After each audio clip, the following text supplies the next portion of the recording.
So welcome everybody. It's my absolute pleasure to welcome everyone here today to the Ashurst Glasgow office.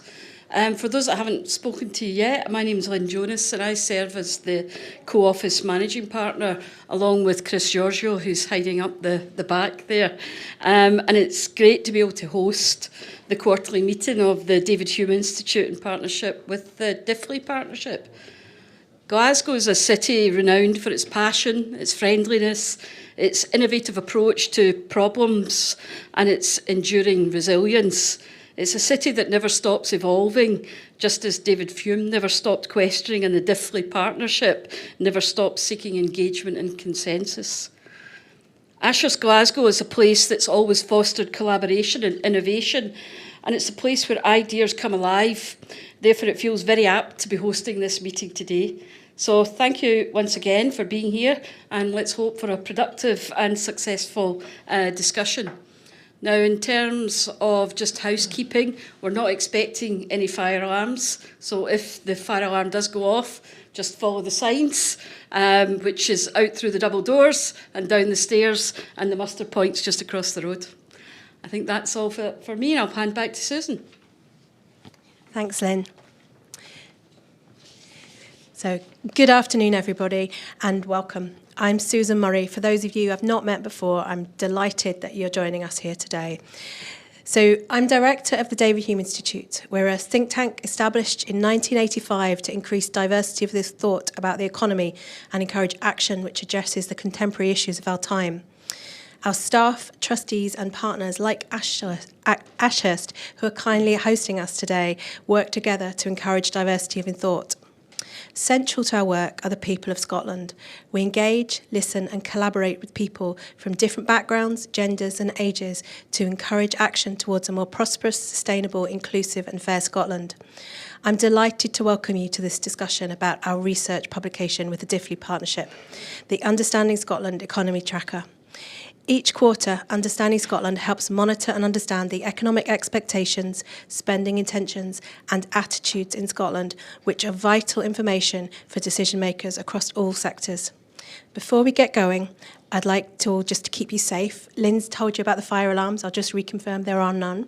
You'll see my colleague is taking some pictures. If you don't want to be in the pictures, please do let Sheila know and she'll make sure you're not in any of them and take them from different angles. We're recording the event today, and that's why the speakers have microphones. So they are double mic'd. So just in case you're confused, I have one for the room to make sure you can hear, and one for the recording.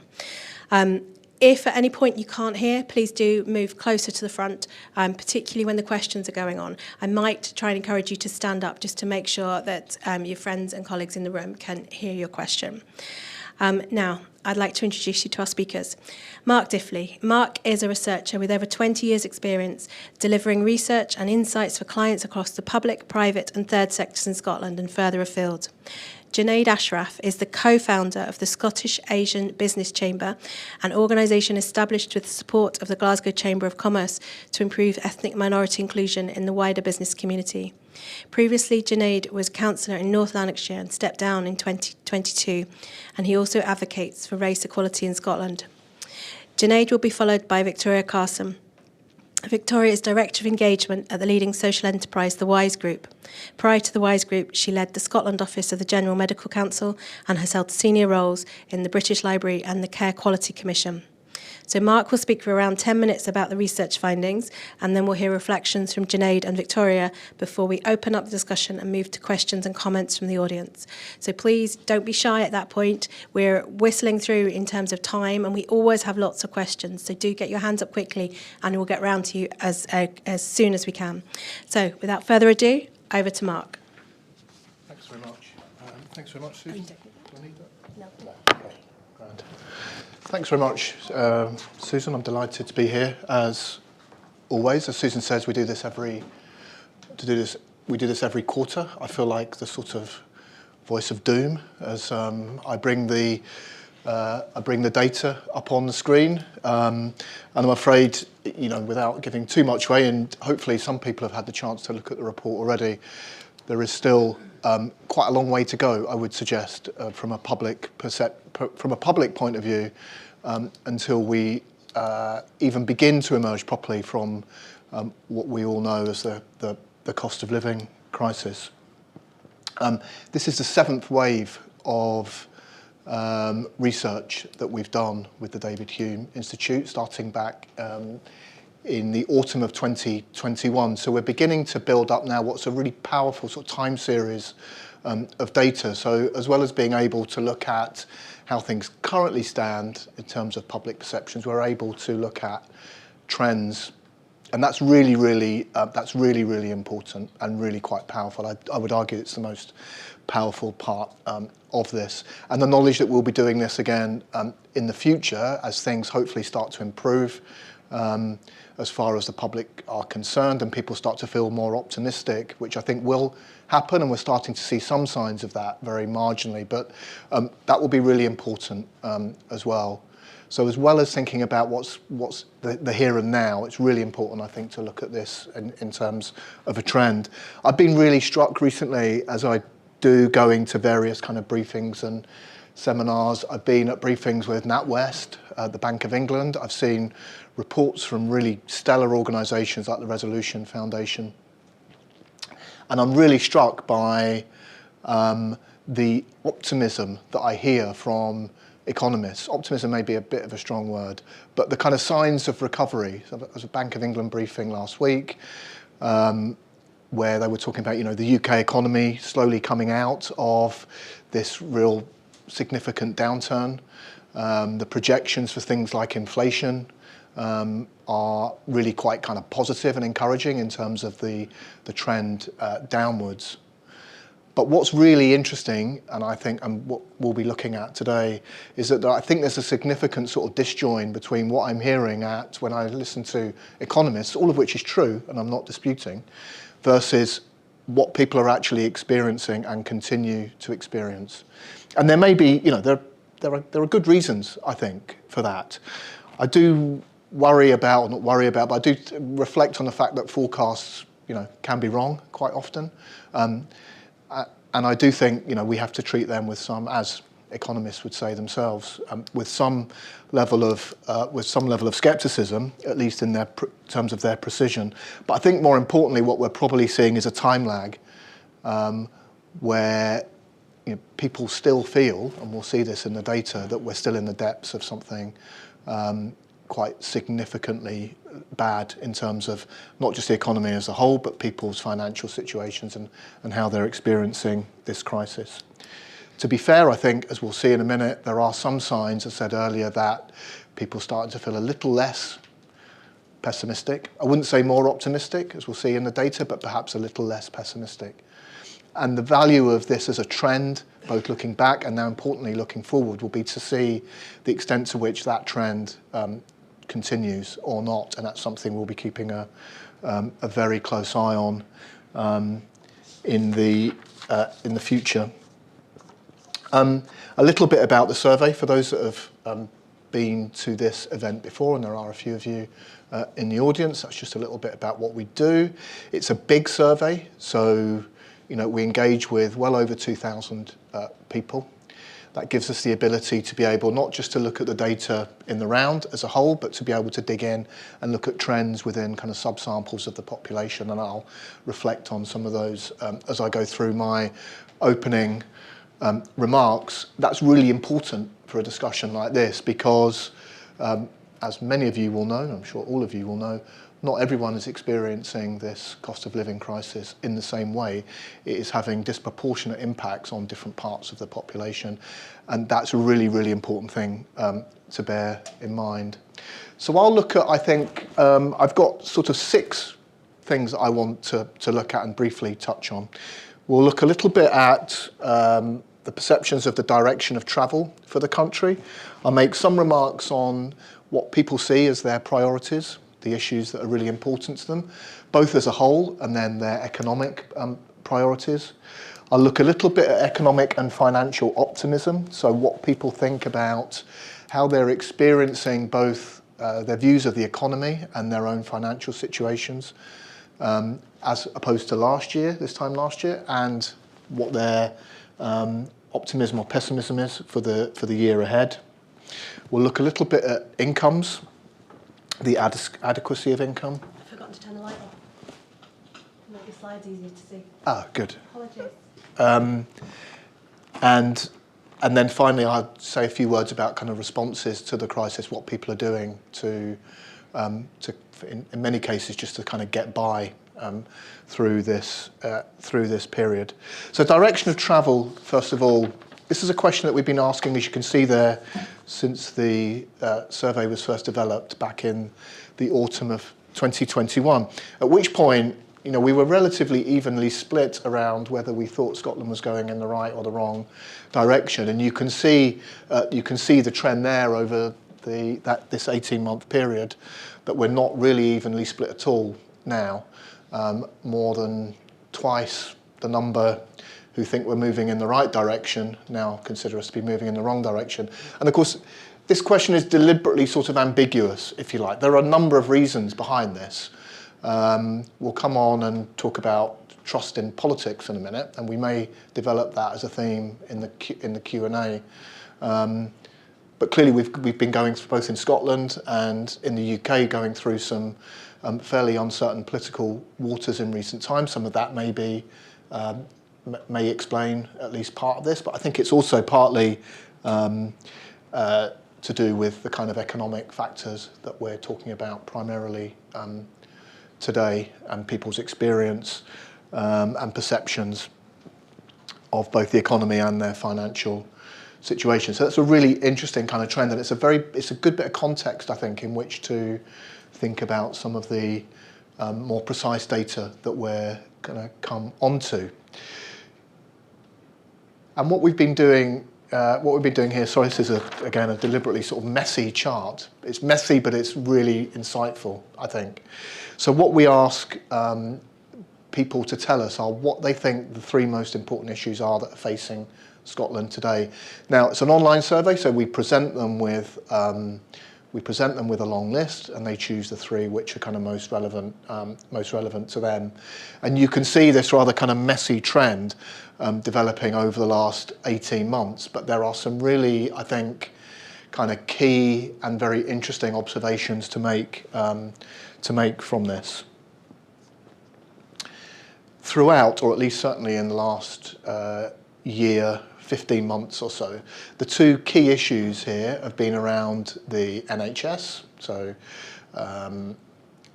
what many people see as the crisis that's being faced in the National Health Service, and of course the cost of living and inflation.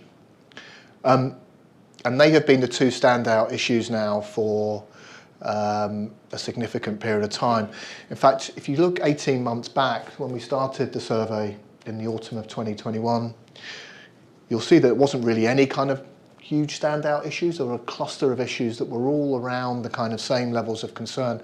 We didn't have a particular standout issue of concern or two standout issues, but these have developed over time.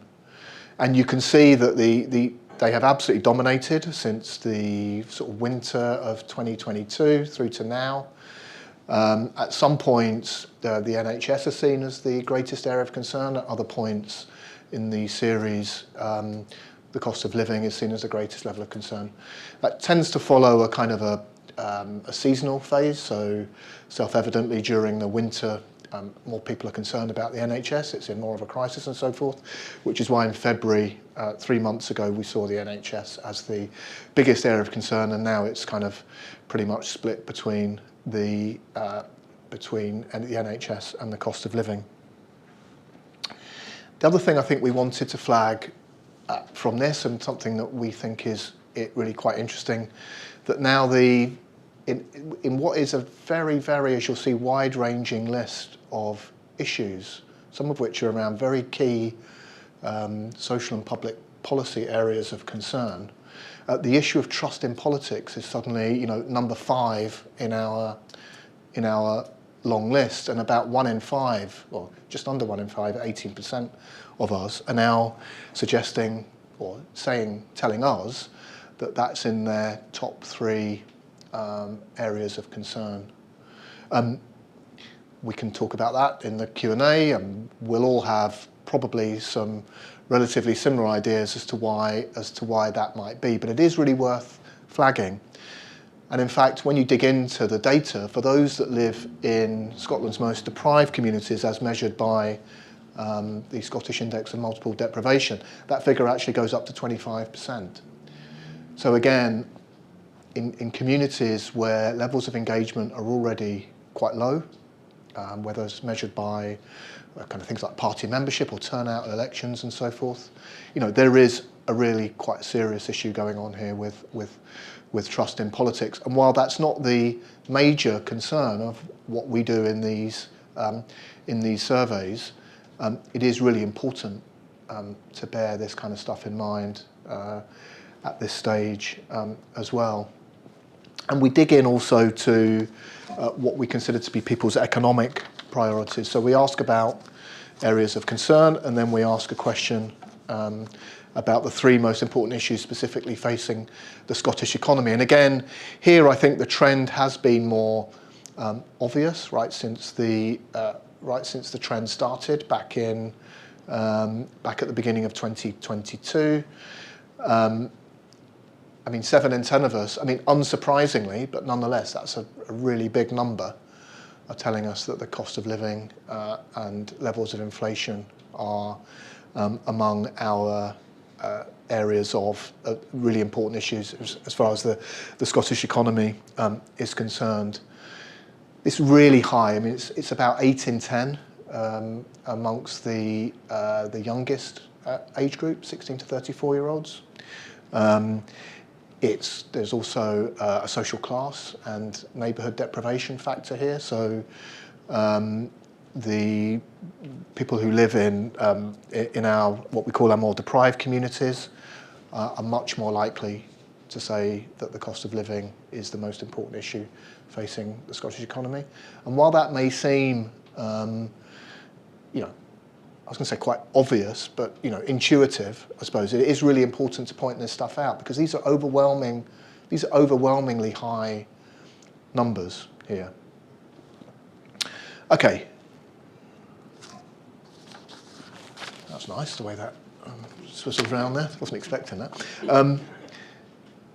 So, optimism and pessimism, as far as the Scottish economy and as far as people's individual financial situations are concerned.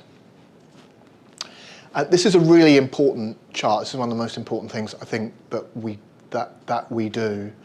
I talked a bit about forecasts and so forth earlier. Organisations like the Bank of England and other organisations look at things like consumer confidence as being a really important way of measuring how we're going to in this case recover from a significant economic downturn. And regardless of how you cut this, this is cut in two ways. The two columns, the one on the left is around general economic conditions, both retrospectively and asking people about their optimism for the future. And the column on the right, the two bar charts on the right, are the same questions but about people's individual financial situation rather than the economy as a whole. Now you can see the numbers on here, right? And you don't need me to go through each one. But the numbers that appear outside of the charts themselves, the donuts, show how things have changed since the previous quarter when I stood and talked to you previously. And what's really striking is that those numbers are pretty small, right? Things aren't particularly changing. And this is kind of key to my point, I think, at the beginning of this, which is that a lot of commentators are telling us we're kind of coming through this, but what people on the ground are telling us is, oh, hang on, I'm not quite sure we're kind of feeling that just yet. And that's kind of my, I suppose, central sort of thesis for this discussion.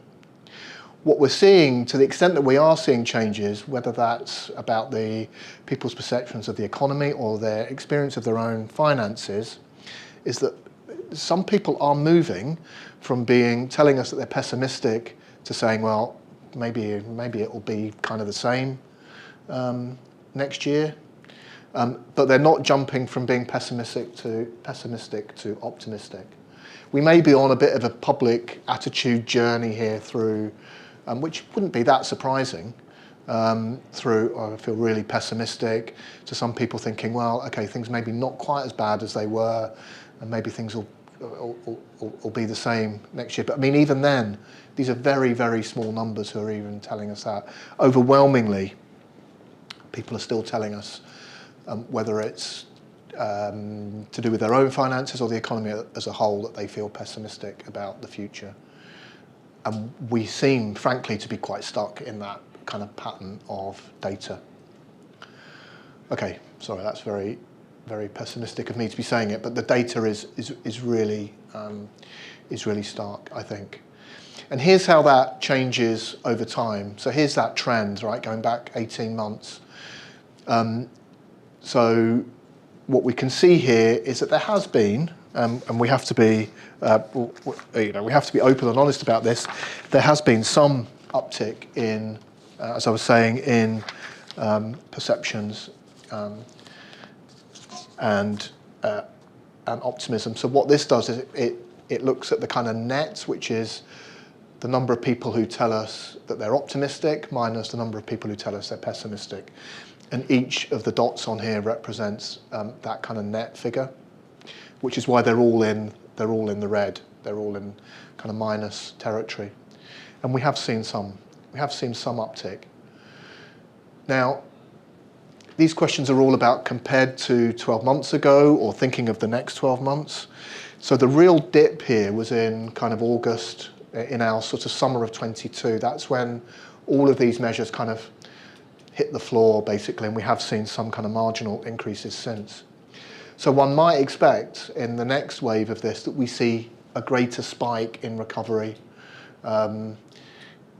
because, you know, a year ago people might, well, maybe since this time last year things have actually recovered a little bit. But there's no kind of guarantee of that, and this recovery is quite shallow as far as public attitudes are concerned. Okay, so moving on to just a few remarks on work and income satisfaction, something we cover regularly for those that have been at this briefing previously. We can see here that we ask about income levels, satisfaction with income levels broadly, which is the bar at the top, and then we ask about income contextualized in a range of, you know, whether it's about being able to meet the cost of living, to pay household bills, and so on and so forth.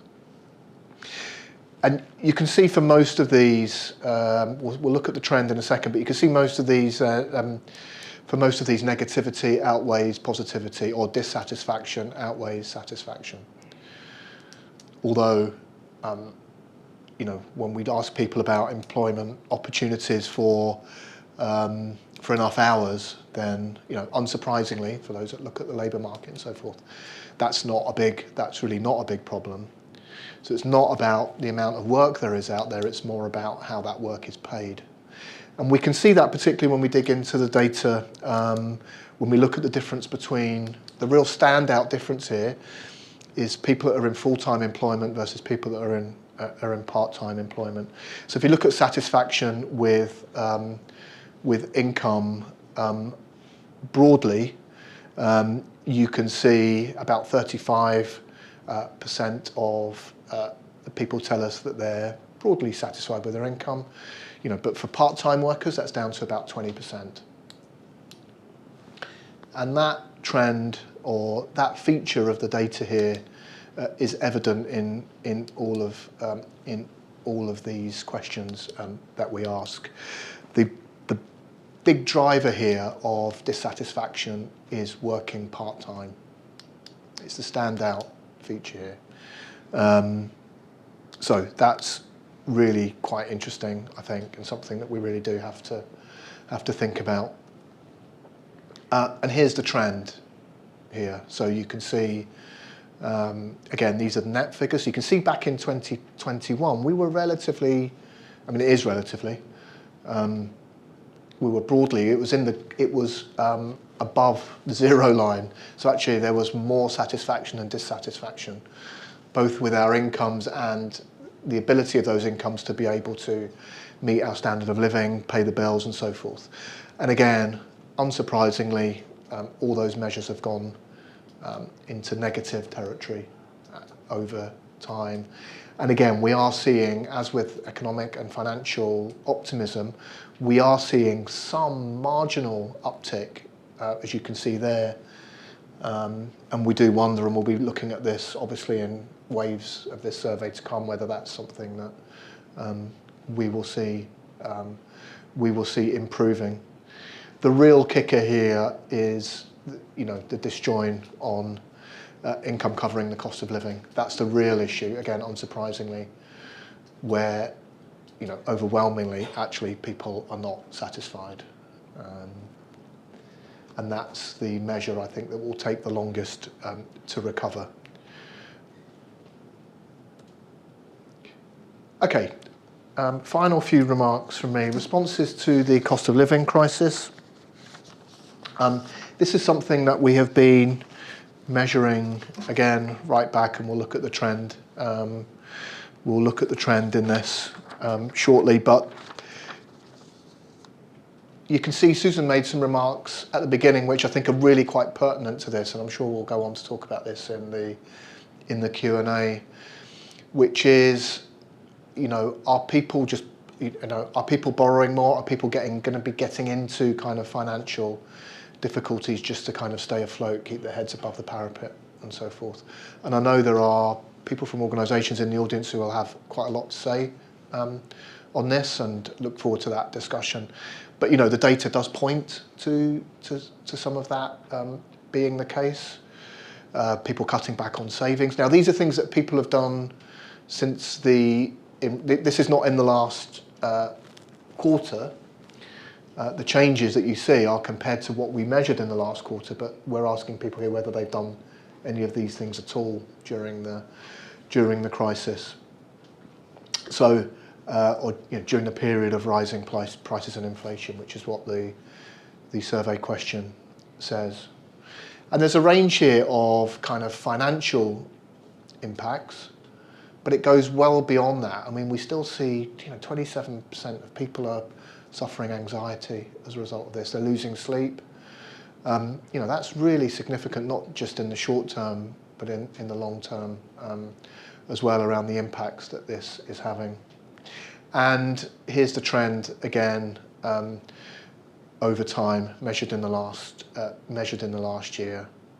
And most of these lines are kind of relatively flat. They're not bouncing around in the same way as some of the other measures that we've shown are, but neither are they coming down. They're not coming down. People are not people are still doing all these things, and this is yet another measure, I think, which shows us that this is going on for this period is going on for longer than perhaps some are suggesting. And finally, from me, because I've probably, talking of going on, I've probably been going on for a bit longer than 10 minutes now, but finally from me, we ask a question about, in the survey, about spending intentions, which again is really important, important information for economists and others to think about kind of forecasting. And there is some kind of optimism, I think, in here. So we ask whether you intend to spend more or spend less on a range of kind of goods and services over the next 12 months. And we visualize this here in terms of, this is the proportion of people that tell us they're going to be spending less on all these items.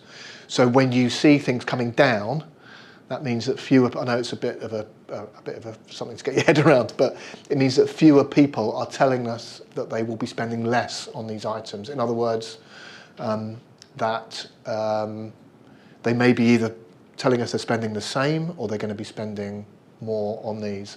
And actually for quite a few measures, and things like restaurants and hotels, things like leisure, industries and sectors that have really suffered during this period, as well as previously in COVID and so forth as well.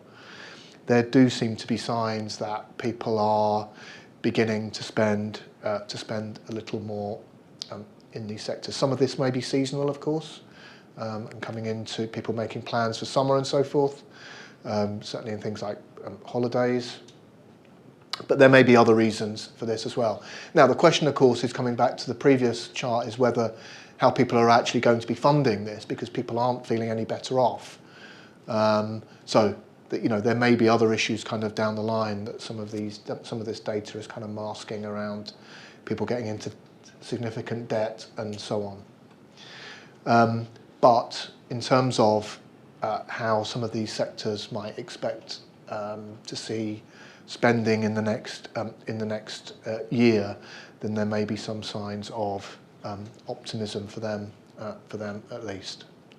Okay, that is a real kind of, I know I've been talking for a while, but that's a real kind of scratching the surface. There's so much more both in the report and in the data, and yeah, thank you for listening, and look forward to the questions afterwards. Okay.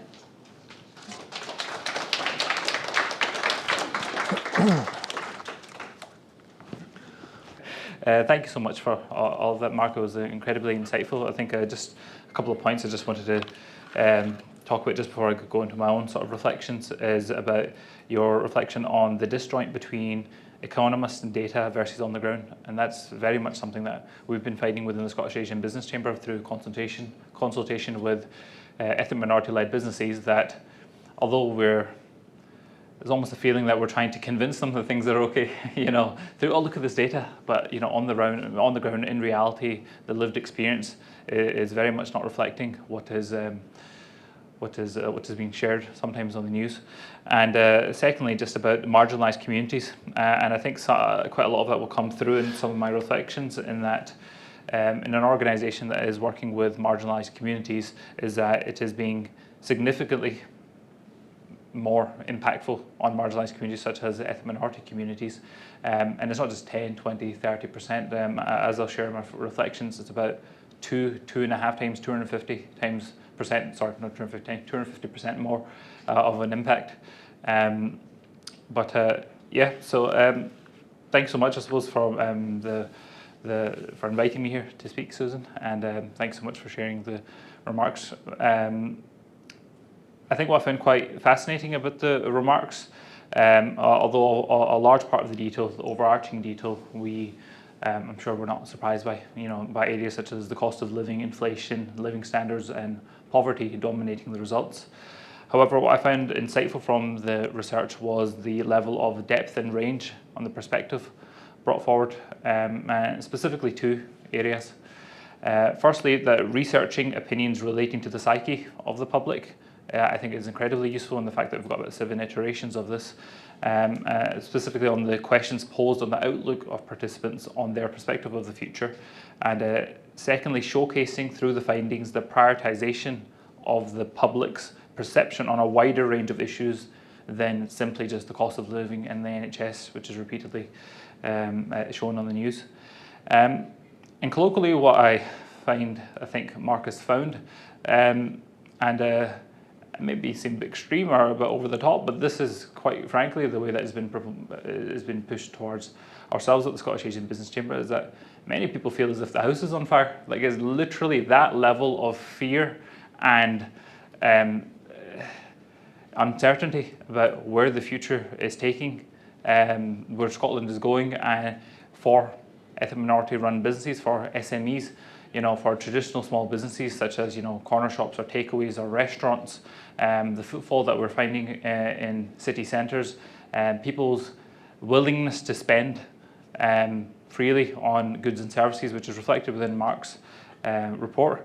And quite frankly, I suppose, who can really blame them? I mean, when we're watching the news, you know, the perpetual aspect of, you know, the strike actions from teachers, doctors, nurses, and many more, inability to recruit teachers, dentists unable to take on new patients, GPs with appointments being unable to be booked in, you know, sometimes you go to the supermarket, there's an environmental catastrophe that's taken place somewhere, and generally these sort of feeling of, I can't remember how you put it, Mark, but the perma crisis, I think,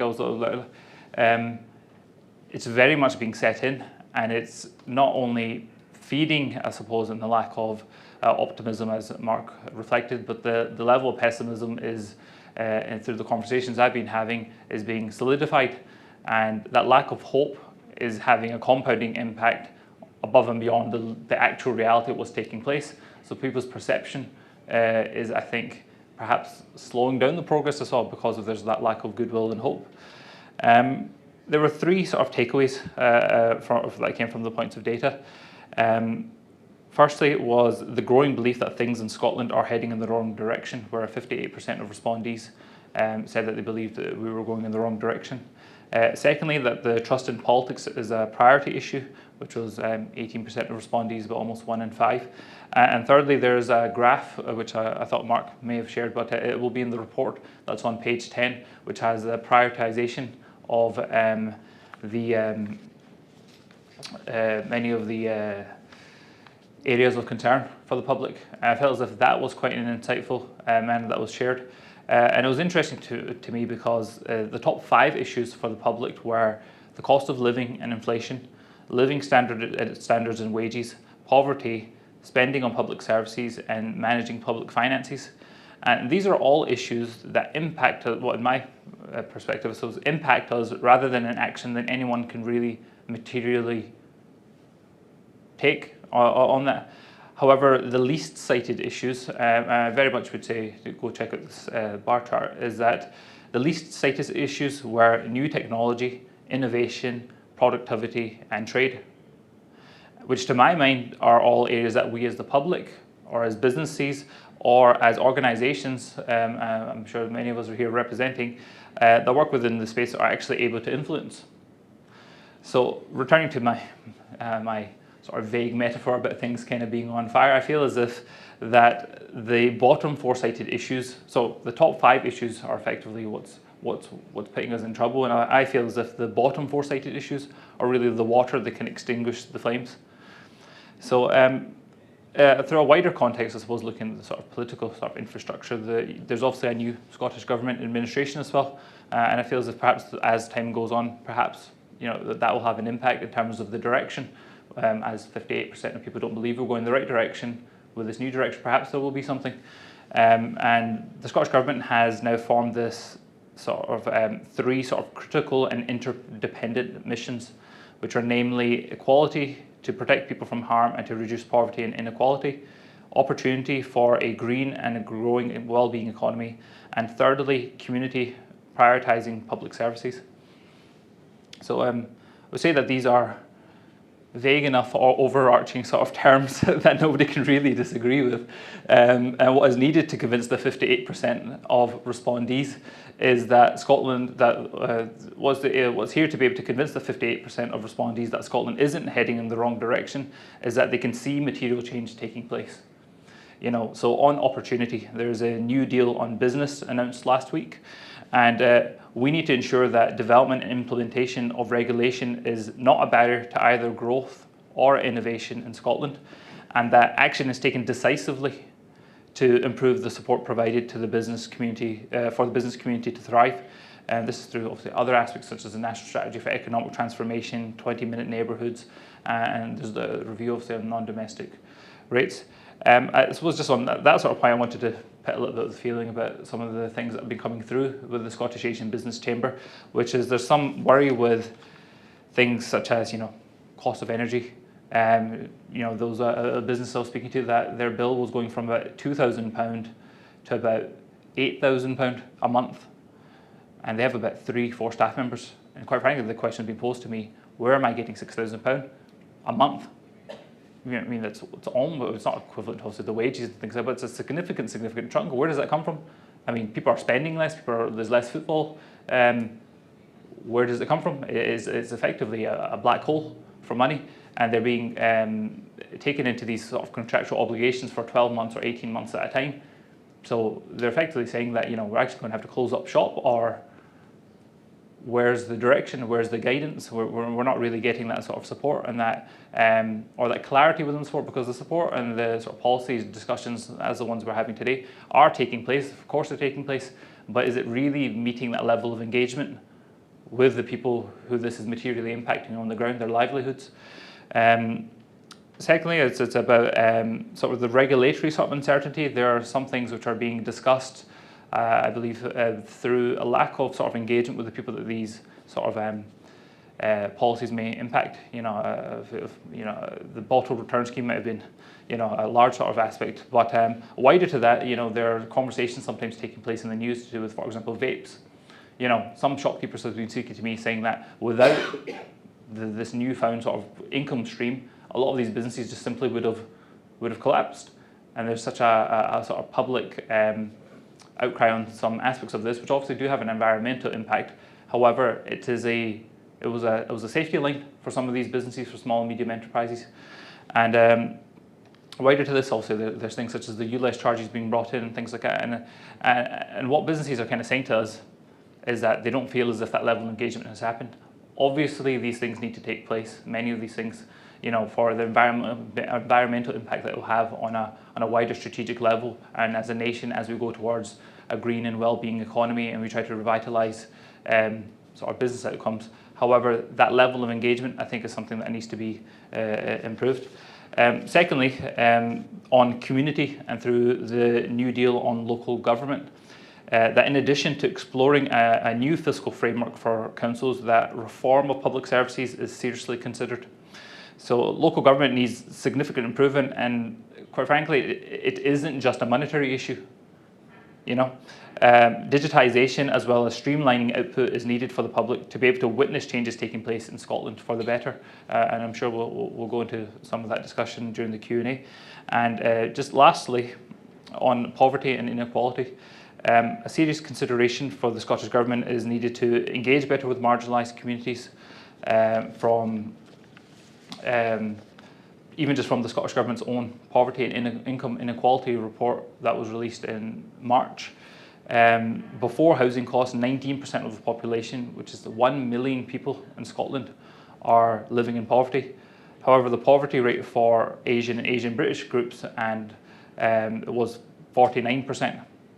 So see an individual like myself, or a Black African individual, or those from mixed or British and other groups, there's about a 1 in 2 chance that person is living in poverty.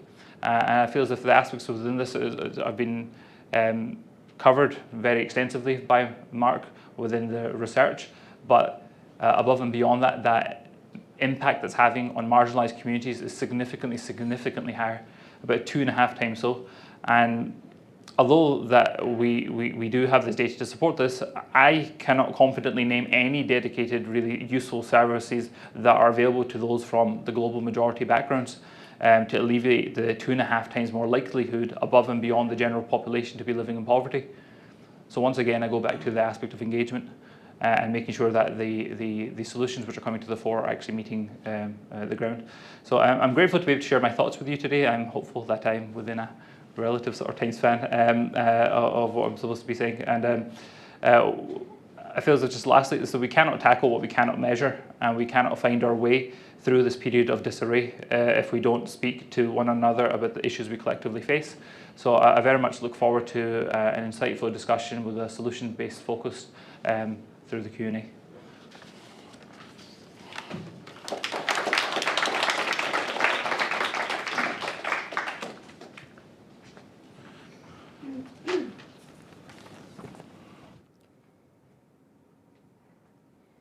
Maybe a foot lower. Two, I'm not sure. Does that sound okay? Is it too close? Thank you so much. I think, Mark, the stars have aligned a wee bit too much. So thank you so much for having us, and to Susan and to Ashurst as well. The WISE Group and I myself, I'm delighted to be here to share some of our insights too in the context of the research. The first point I was going to make, and this is where I think the stars have aligned, is that especially over the last month or so, there has been, as you say, Mark, a lot of dialogue and discourse around perhaps we might not get into recession. we thought we would, and we might not. And there seems to be quite a lot of positivity around that. And what I find, and as you'll see when you read the report, what I found was that it was hugely refreshing, because it has shone a really important light on the reality of some increases in economic inactivity, and also on the reality of things that are sometimes not discussed, which is around areas in Scotland of real deprivation. And those things haven't really changed with COVID. Those things were there before COVID hit all of us. And I think it's really important at this juncture to remember, and with Mark's insight, that there were people and communities left behind before COVID hit. So that's my kind of key framing for today. The WISE Group is a social enterprise, as you know, and the social enterprise sector has seen over the last couple of years some real growth, actually. And that's despite the difficult period that we've been in. What we as a sector need to consider more fully is how we continue to remain alive to the underlying energy costs that have been talked about in the report, and also the inflationary pressures that, of course, we've been seeing over the last while. Going back to my original point around those who are already left behind, what we really want to make sure is that we don't get into a space where we're displacing people. It must be a real watch out, I think, for all of us. The kinds of individuals and households that we're talking about are those people in households who are care experienced, who are perhaps disabled, who are homeless. Perhaps they're suffering with substance abuse. They may well have been in prison or have experience of the justice system. And for them, the last years and months has really amplified their challenge more than anything else. The systems all around them have changed, and the labour market within which they work has also gone a little bit topsy-turvy in general. So that's why it's a real issue for all of us. And vulnerability has many, many children. So we help one person, one household, but there are many children and offspring from that vulnerability. We exist as an enterprise to lift people out of poverty, and we do that through relational mentoring, because we know that there's a really intrinsic link and importance of building relationships, especially when life is a little bit messy. And for the cohorts of people and communities and households that we're engaging with, life is messy. Our enterprise is messy. My household's very messy. We mentor people who are at risk of fuel poverty. We've talked about that today as well. We mentor people with convictions, critically on the day of release. And we also mentor those who are furthest from the labour market. We reached about 90,000 people last year. And as I said, the impact of that extends to the wider household, their friends, their family, community, etc.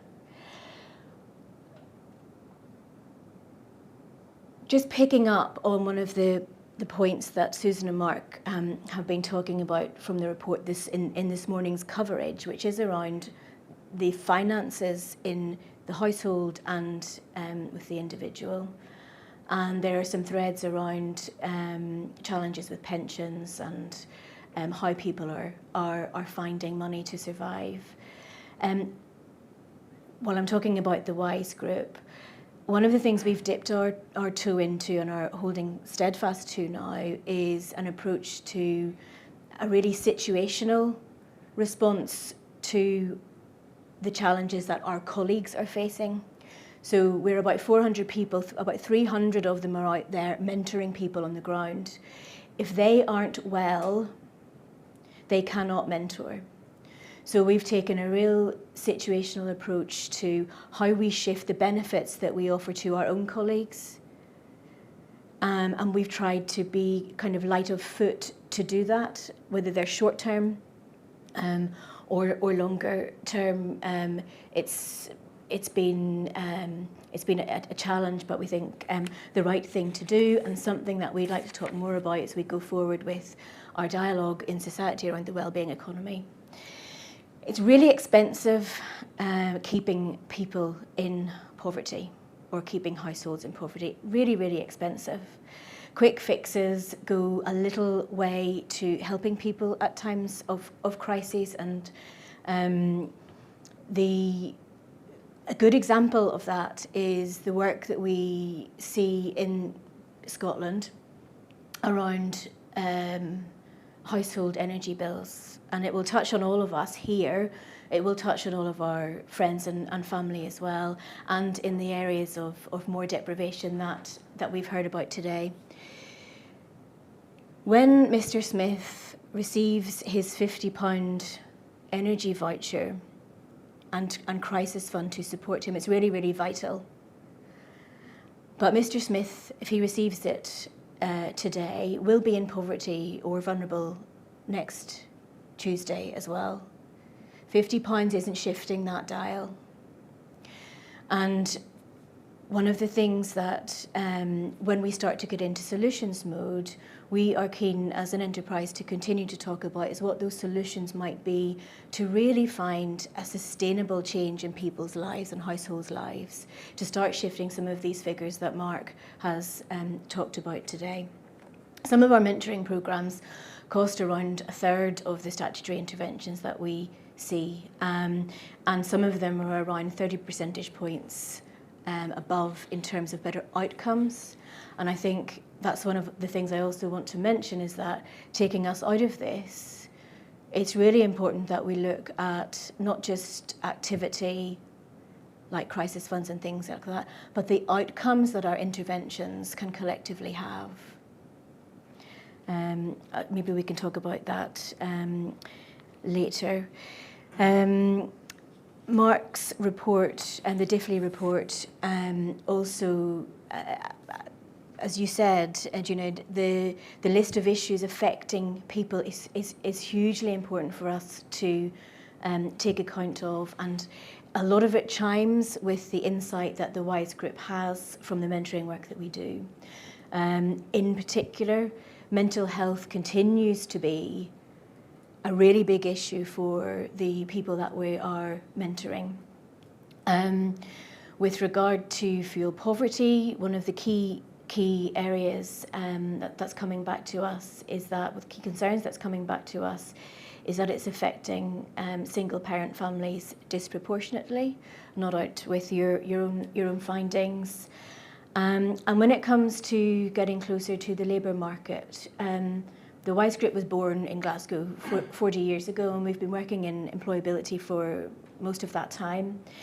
And the collective insight we have from that activity is that the support that people and households get with regard to jobs pre and during employment is one of the things that I think collectively we need to consider. Rooting someone into a job is sometimes the best thing, but we know from the insight that we have that working with the individual or the household pre-employment and during, during employment is hugely important in order to sustain that job. And we're doing that at the moment with young people who are keen to sustain their apprenticeship, for example, as well as jobs. Just summing up, I think being poor is only romantic in books. Something that I was reading last night. It's definitely not romantic, and looking to the scalability of the social enterprise sector, business organisations, etc., to find solutions is something that we feel is really key. We'd love to talk about that more as we go into questions. Ultimately, our Scotland's recovery, which I do think we are coming out of slightly, it must be born out of fairness and equality. The approach that social enterprises take across Scotland can help to rebalance that. We want to make sure that we create and cultivate an environment where social enterprises and our principles can thrive as well. Thank you very much.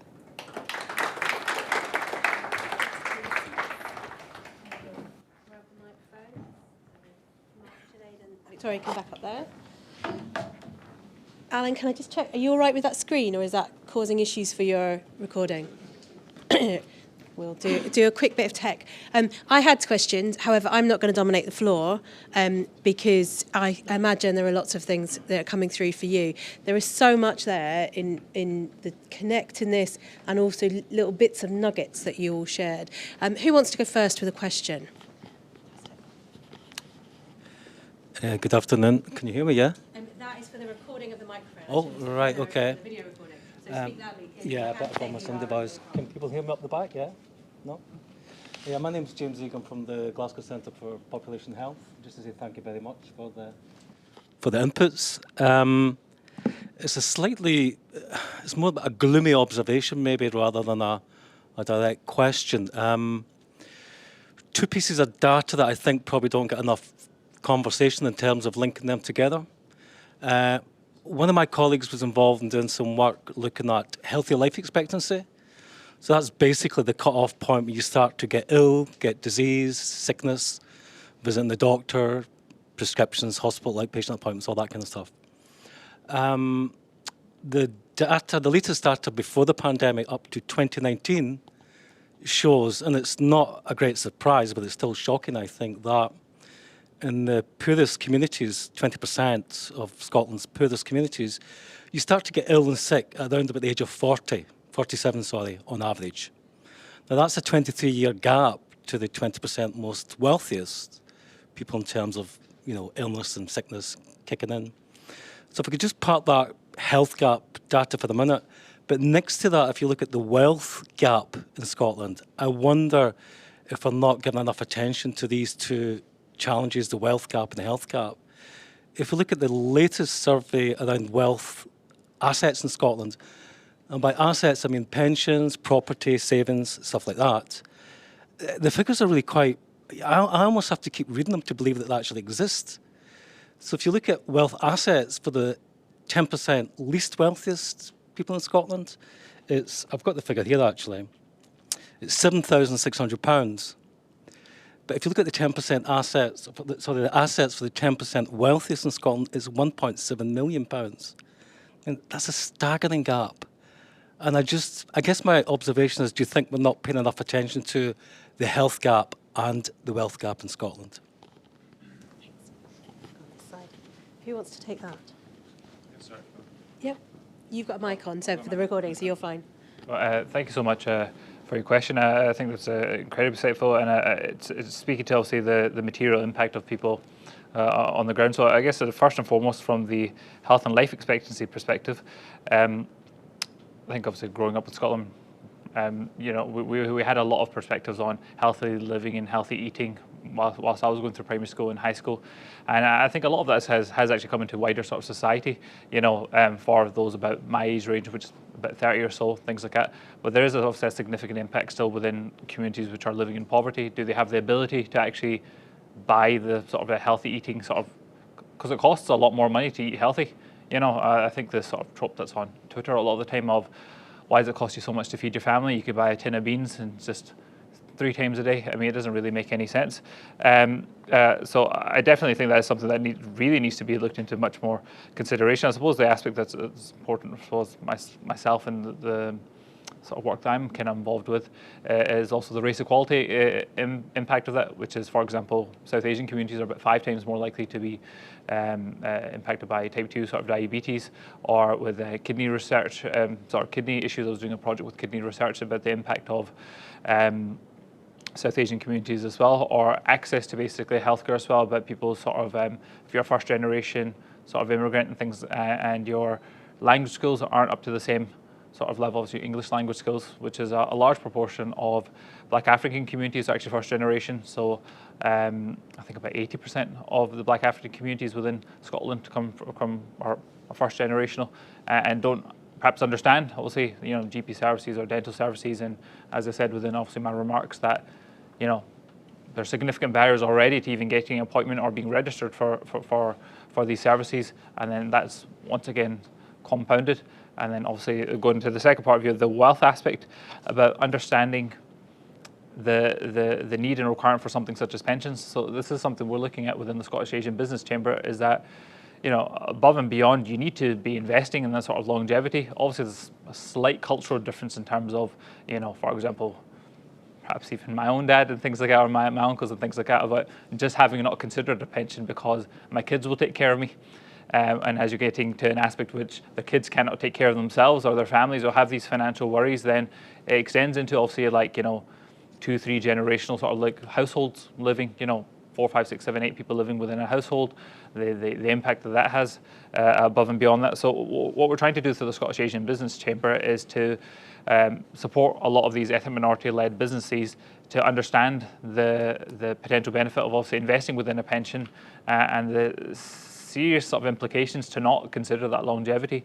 Above and beyond obviously the tax benefits, which is obviously something that's also within that, which the wealth aspect, I suppose, in a wide range of issues, is that for a lot of people coming from sort of those lower socioeconomic problems don't really have had that sort of knowledge or understanding or been taught that.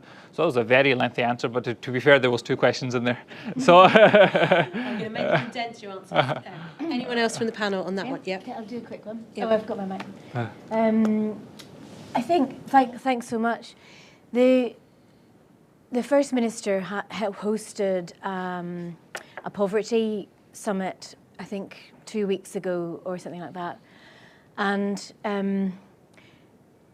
what we were at pains to present there is that we really want to think about how we spend money differently.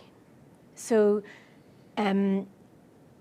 I guess the public purse is constrained across the United Kingdom, in Scotland, etc. But how do we do things differently to find solutions? So if we think about the health issue, we know that the work that we do in fuel poverty to support people who are in fuel poverty helps to reduce bed blocking, for example.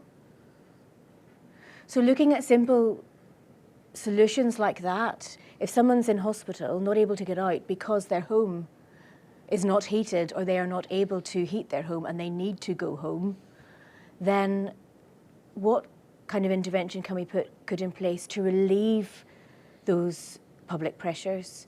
So I think that's really, really key, to find solutions with what we have already, because we are where we are. And then the other point, I think, and I think it's an unknown for all of us, is in the context of your question, Scotland has a really, I think, exciting opportunity to define what a wellbeing economy really looks like. And I think that sits right in between the 2 questions that you raise. I don't think we know what that looks like yet, but yeah.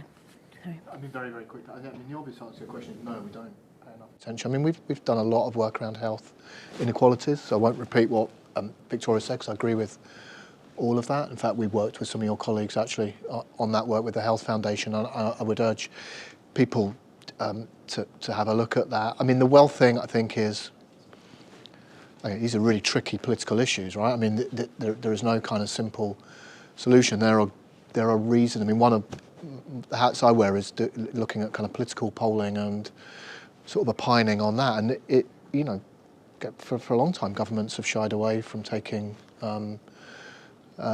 what we might consider to be sort of significant decisions on how to deal with wealth. And I think we'll sort of continue well, from what I can read, sort of continue to do so. And obviously, there's the Scottish Government has certain restrictions around the devolution settlement as to what it can do. Even if it wanted to do things differently, there are constraints on that. So I suspect, no, I mean, this is not new. I mean, it's a great question, but we've known this for a very, very long time, and there is no shortage of data out there. We've talked about some of it today, but you don't have to go very far or look very deeply to see the data which exactly points to your question. But I think there's probably been a long-term sort of reluctance for political reasons to deal with some of these issues. One of the reasons we do this survey, and we work with Mark consistently over time, is that I truly believe that people are the economy. So it really, really matters what people are thinking and the choices they're making in everyday lives. And quite often in economic debate, you don't hear enough about that. So trust matters. Belief in people's what they're thinking about their future matters, because they're making those choices about how they spend that money individually and collectively. And that is the economy, how the money moves around. So the number in here that I always want to see first is how many people are losing sleep. Now, that might sound morbid, but that is because that is your long-term health implications, and that is your public spending costs down the line. So Junaid hasn't mentioned it, but he's got a new job. I'm really interested in it because it's with Macmillan Cancer Support. So it brings all that range of experience that he's had into a new sector. And I am, for anyone in the audience that is still working, because I know several people are now in non-executive roles, but change sectors, because it's always good to take the knowledge you've got and transfer it into another field. And I think that's really important. But we're never going to crack the healthy life expectancy unless we pay attention to how many people long-term are losing sleep over their finances. And, we've done a big report. Sorry, I'm hogging the floor from your questions. But we spent more than a year doing a report on something called the Great Risk Transfer, which looked at how much risk had been transferred from the state and organisations to individuals, and how little people knew about that. But also, they were so busy coping with the day-to-day that actually they just couldn't see or deal with any of those things that were coming down the line because they were just dealing with the here and now. And roughly between a third and a quarter in every survey so far have been losing sleep and are worried about putting food on their table or shoes for the children or whether or not to turn the heating on. And that should be worrying everyone, because that's your labour market. And we haven't got enough labour market. So that's my podium off. Right, who wants to go next to another question? Ken. Thank you, Mark. Very powerful information that you provided us with this morning or this afternoon. And the trust in politics is the one that is obviously jumping out. And currently the Scottish Government is looking like a badly run bowling club right now, and we've got a lack of respect out there. And we also, I think there's a huge amount of people feeling unable to influence or change anything, because the systems don't permit it. We don't have a reviewing chamber. We don't seem to have an effective opposition. The fourth estate is not holding governments to account. And therefore, we are all feeling somewhat impotent. There's a lack of hope and huge amount of uncertainty, as Asher was saying. We get fine words from politicians and our leaders, but they don't, these fine words, they don't translate their intent into operational reality at any time. We get lots and lots of fine words, but we get very seldom actual tangible change. And the leadership that we've currently got in this city, throughout the country, doesn't seem to be leading us in the direction that the communities at large are wishing. And it's sad, this. As was said earlier, the poor are getting poorer as the rich are getting richer. And nobody seems to be doing anything about it. But there's a huge amount of dissatisfaction about all of this. And I think we have to. In this city, for example, I'm proud of this city, but I'm ashamed of its leadership. The civic pride that we used to have in Glasgow is one where, the roads and the footpaths look like third world countries. The signposts are covered in graffiti or verdigris and you can hardly read them. You know, visitors to the city must think, where are we? And I think we have to start challenging some of our leaders to stop talking and put things into operational reality. Give us 2 or 3 things that you're going to be doing and we'll hold them to account. Because otherwise it's just constant, same old, same old. And you hear through the corridors of power, it's no my job, it's no my responsibility. Let's hold our leaders responsible for things and ask them to translate, if they're serious about trying to have an inclusive community, let's see what they're going to do about it, not just talk about it. Deliver on something, please. Hi, thank you for all the presentations. I've got a question that picks up on a point that you made, which what struck me looking at some of the charts was how what seemed low priority to people might be the solutions to what was high priority to them. And the one that I picked up on was that, you know, fair work was at the bottom, where people are clearly concerned about the amount that they're earning and the number of hours they get, for example. So how do our leaders concentrate on delivering solutions when the public maybe don't recognize what the solutions might look like? And how do they do that in a way that doesn't further compound the issues around trust in politics, thinking we're going in the wrong direction? Great, 2 connected questions there, fantastic. Who wants to go first? Mark? Oh, why not? Nice. Take a deep breath. So, I mean, they're two very good points. I'm not quite sure how to answer them. I mean, I'm very much enjoyed listening to Ken, but what gets most governments in the end is a lack of delivery, right? I mean, that's kind of what will that if you're going to crystallise, broadly speaking, what will cause a change in government, that's what it will be, right? What has kept the Scottish Government in power, I would argue, for the last 16 years, or about to be 16 years, is the pursuit of a kind of change in the Constitution, which has been the kind of driving factor in terms of what predicts how people vote and so forth. But we can kind of park that. If the Scottish Government was here, they would point to some successes. But I think, in one of my looking not necessarily at the data here, but in other data that I both collect and look at, it's very clear that the Scottish Government is probably as unpopular as it's been since it was this particular government since it was first elected back in 2007, and I think delivery is becoming much more of an issue. I think in aligning with kind of public attitudes, I've been quite disappointed for what it's worth that, this is not because this is the area we work in, I assure you, but because I think citizens' assemblies and that type of thing can be really quite powerful, that the promise to deliver a citizens' assembly every year hasn't happened at all.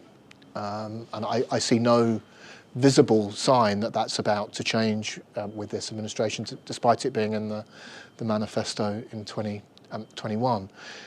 And actually, there are loads of evidence to show that they can actually be quite insightful in picking your way through what are quite thorny issues, and we're not short of thorny issues at the moment.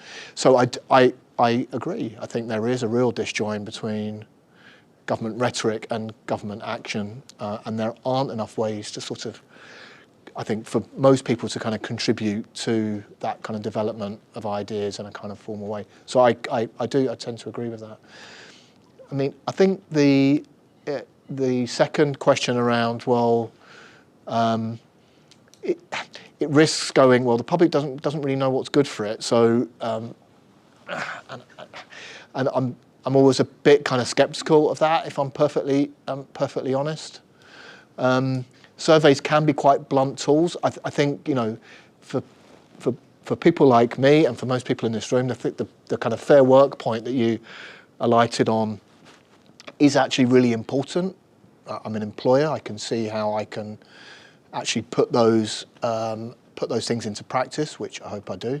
But I can see how kind of powerful they can be in terms of sort of helping to build a business and so forth. But it's not a concept that people recognise. I'm afraid nor is the wellbeing economy. And so there is a lot of work to do, and I think that's Ken's point. I mean, you sort of need to be showing how you're delivering some of this stuff. So I don't necessarily disagree with you. And if you're in government, this is really quite tricky. You know, I hear the First Minister, the new First Minister now banging on, and I also bang on about this thing called the wellbeing economy a lot. But the problem is, no one knows what you're talking about. The wellbeing economy can be a really quite powerful thing, and so can fair work. But if you can't communicate these things and actually show what this actually means, then there is very little point in even talking about it. And what people will hear when they actually tune in and listen to you, if you're lucky enough that they will give you a voice, I don't know what that means, and just switch off. And that's it's a real trick of government. There is, I don't mean they're playing a trick, but a real trick of successful government is being able to, I think, align your sort of thinking, which obviously it comes from a really good place a lot of the time, and being able to communicate that in a kind of meaningful way and bringing the public in to be able to have these conversations, which I don't think they're doing a very good job of at the moment, if I'm perfectly honest. Any other quick points? I would just make a point on the... I agree with all of that as well. On the specific point of solutions, we found COVID to be, and I'm sure a lot of people in the room did, to be a little bit of a door opener. So in many of the things that we do, we find that doing business with government became a little bit easier because there was an urgency. Something had to be done. And I see many people, and we certainly said ourselves, it's really incumbent on all of us not to lose faith in that, and we must remember that that is something that happened and it can still be done.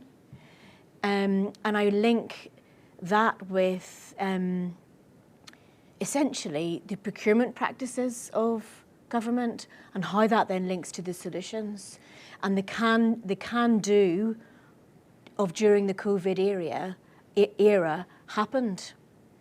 We mustn't allow that to fade, any of us. And yeah, that's... I'm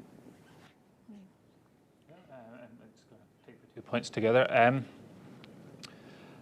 Perhaps this is a problem for every party sort of kind of involved. I think that not the issue with trust in politics, but sorry, I think individual, was it Ken? Was it your name? Yes. Yeah. Generally, I suppose with what you were kind of saying there, I think the blame lies actually both with politicians and with the public on both hands, which is obviously not a great thing to point the finger at everyone. However, I'll explain what that kind of means. I mean, formerly I was in a role as a councillor, as an elected representative, so you get to see some levels of insight of things. There's been a lack of funding, I suppose, with local government in some areas with what's being provided relative to what they're already delivering. But an issue with local government is that has a really frank conversation really be had about what is the role of local government. Because what's been happening is that as funding goes down, local government hasn't actually adjusted towards what their priority key aims and objectives are. It's just as what is business as usual, and then how do we kind of maintain that? And the issue that's been coming up over the last 10, 13, 15 years is effectively the public is not aware of, but you know that's happening, that effectively money's been taken out of budgets that the public don't see. And the reason why that's been happening is because there's a lack of bold leadership. But the point being is that you'd probably get unelected with that. So for example, obviously within Glasgow City Council, Ken rightly pointed out, there's been the budget that's just been repeatedly just kind of effectively ransacked is roads, because nobody knows. I mean, there's something. The figures don't mean anything to the public. I think there's £10 million in roads, or there's £15 million in roads, or there's £20 million in roads, or there's what's 13 million pound to 12 million pound in a year? You take a million out, you take another million out. Nobody really knows what's going on. But then you end up with an impact what's happening here. But on the other side of it, I feel as if that issue is also with the public who are not ready to give up on anything. I mean, to give you an example, I was elected in North Lanarkshire, where I live, Cumbernauld. There is a gym sort of community centre, but in the town centre. And a 5-minute drive, there's actually another gym, both owned by the council. And these are both loss-making gyms. And there's actually a private gym in Cumbernauld as well. They charge about £20 a month or £25 a month. The council gyms charge something like £35 or £37 a month, whatever it is. And there's, from my understanding, less services in the public-owned gyms and the loss-making, and they cost something in the region of millions of pounds, £2 million, £5 million, £10 million.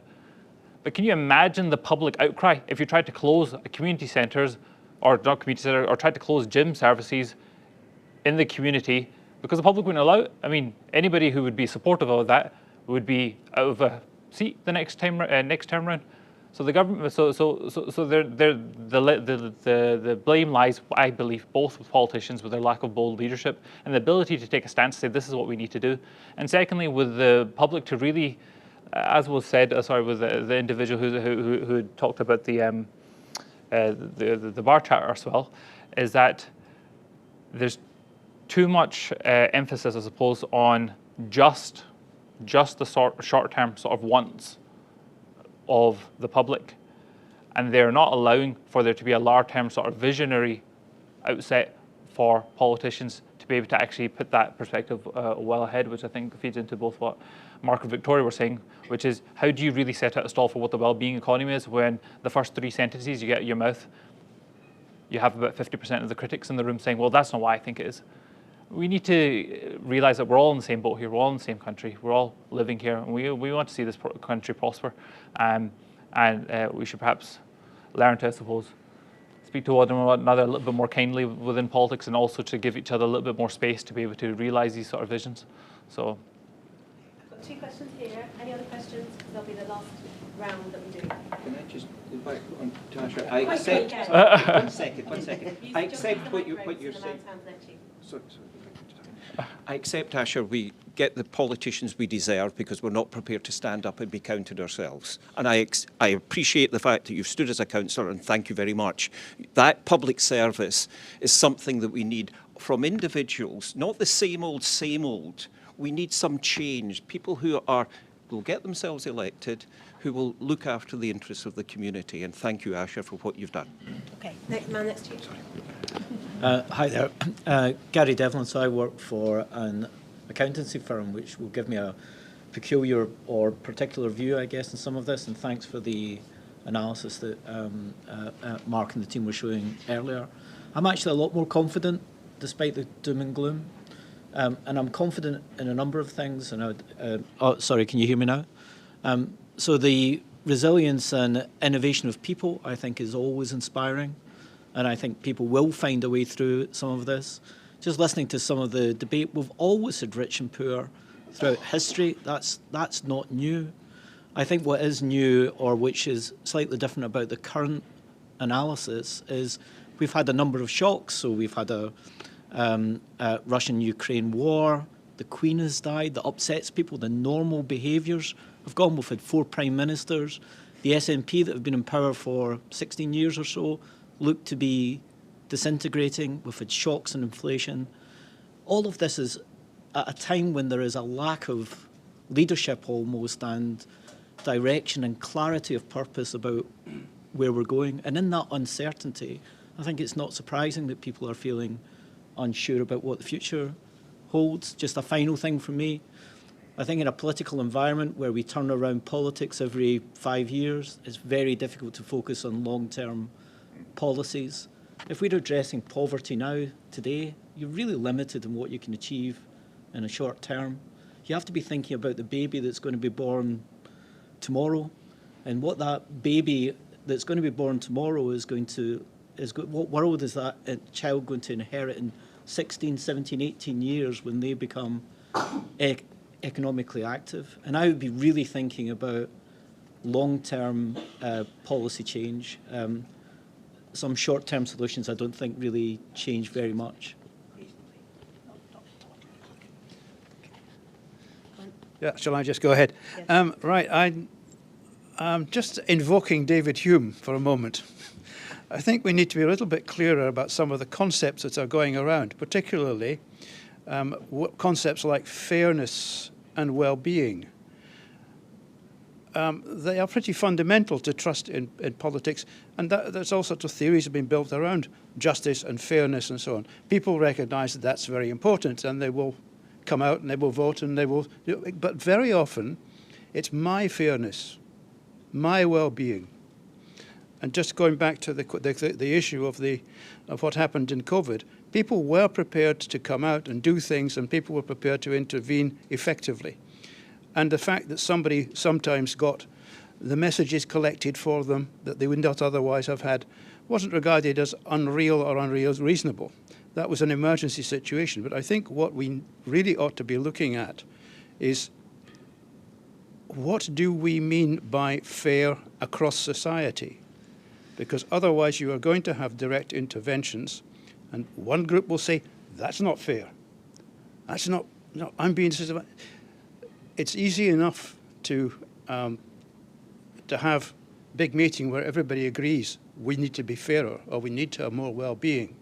But how are we going to reconcile the special interests of groups in such a way that we can stand behind that as a community? Thank you. Right, a very quick one. Oh, thank you very much. Chris Young from the Chartered Institute of Taxation. A couple of quick questions. Obviously, there's been a lot of discussion in recent months about the prospect of income tax divergence going further and faster in Scotland and the rest of the UK. And I wonder if there's any anecdotal or emerging evidence to suggest that that is going to become an issue that's going to concern businesses and the public in the coming years. And the second is a personal point, and it goes back to what I thought was a really interesting comment about 2 gymnasiums in Cumbernauld. And I'm wondering, is that just symptomatic of the fact that our politics is in a perpetual state of campaigning, given that for most years of the last decade, there has been an election or a referendum, and the lines are just completely blurred?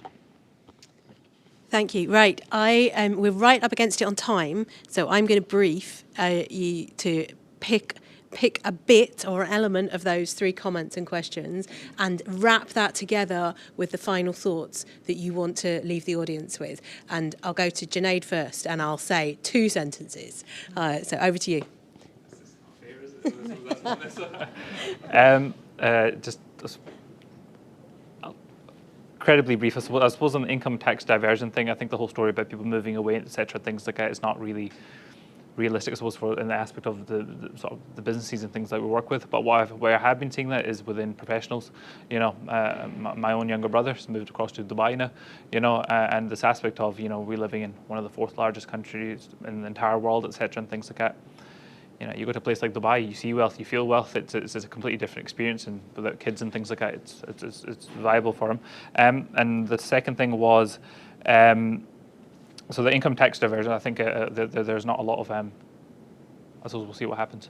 In terms of the political sort of discourse and things like that, and the discussion that we're having earlier, I think it's indicative of the fact that people are actually just scared of change, positive change, negative change, any sort of change, anything that's any sort of movement. They want to do it because people are just in this sort of perma-crisis mode. But that's been like that for 10 years or 15 years. People don't want to move. Any sort of change is too scary. So I think we just need to, like I said before, be bold in our leadership, and then for the public to have perhaps a better faith within politicians, and then that obviously feeds in within one another. Thank you. Victoria? So I think Scotland's really well placed to. We talk about being really progressive, and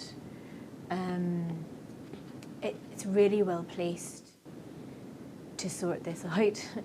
And I think my very, very short final comment would be that we need to shift to think about what we can do with what we already have, especially for the furthest from society, if you like, for the most vulnerable. What can we do with what we already have? Because it's really expensive keeping people in poverty. Mark?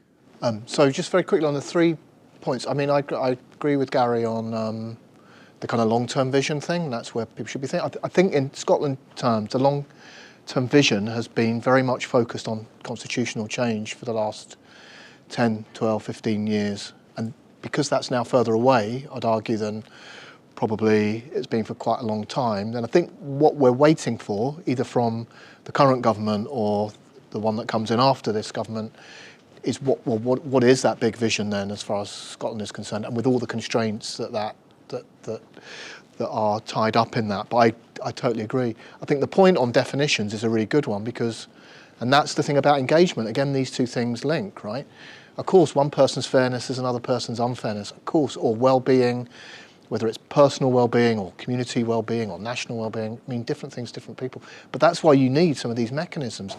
That's why you need things like citizens' assemblies, and you need big thinking, and you can actually work your way through. There's loads of evidence that you can work your way through some of these tricky issues if you engage people properly. And on Chris's point about taxi, I mean, anecdotally, there is a lot of concern, a lot of worry. For what it's worth, I think the big thing that Humza will do is less around tax and more about universal benefits and universality and means testing.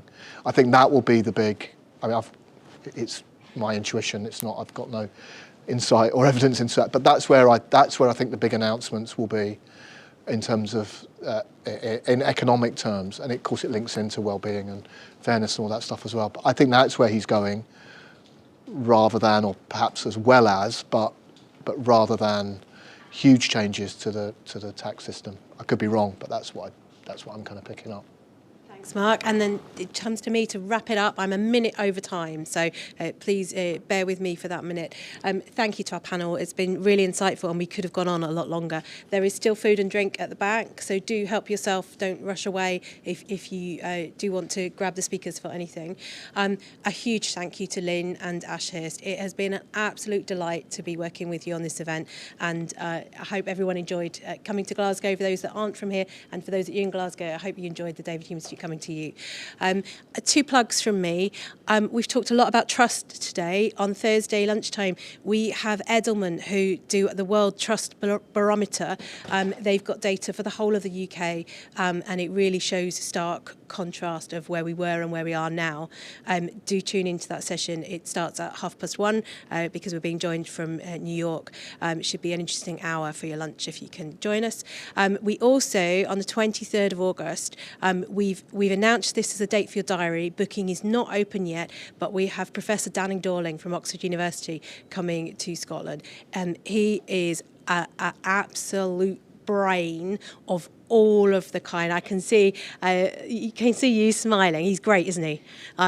Last time I saw him in Edinburgh 6 years ago, he had a standing ovation, and it was phenomenal. People just didn't want to go home because he was really getting into how you change these statistics and how that affects what comes out the other side, and why this kind of stuff matters and why we should pay attention to it. So if you want more of this, if you enjoyed today, there's plenty more coming from the David Hume Institute. Do keep in contact with us.